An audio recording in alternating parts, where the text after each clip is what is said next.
สบายดีไอ้น้องสายลม PCB ทุกทานเนาะวันนี้เราก็จะมารีวิวคอนกระแทกกับ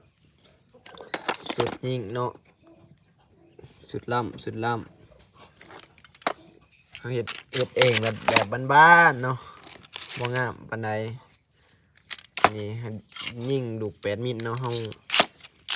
ามาทันได้ซื้อดำทองเหลืองมายัดใส่นี่ลูกเตือนลูกยังนี่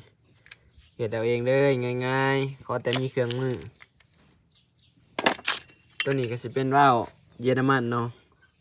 มาทันได้เสื่อมขีกเติมลมใส่เดเข็มบัดดมงบหน่อยสายลม PCP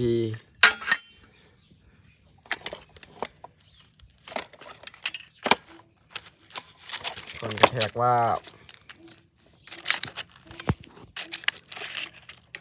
ทายมือเดียวมันเนี่ยอยากแน่เลยไอ้เนาะ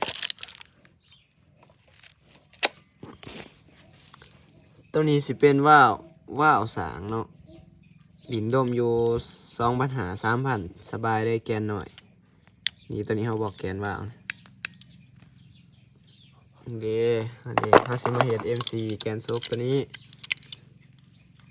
นี่เด้สุดไก่ MC แบบใหม่ประดิษฐ์เอาเนาะ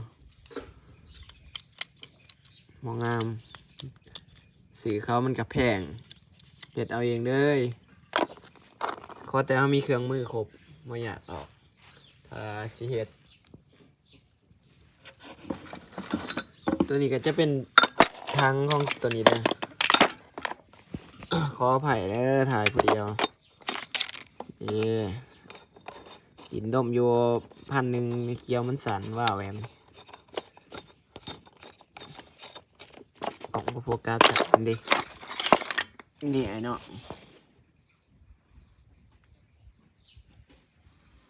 นี่ตัวนี้ก็คลิกเติมลมเนาะเสื่อมเอง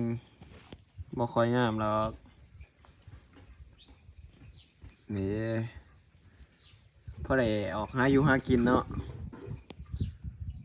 งานบ้าน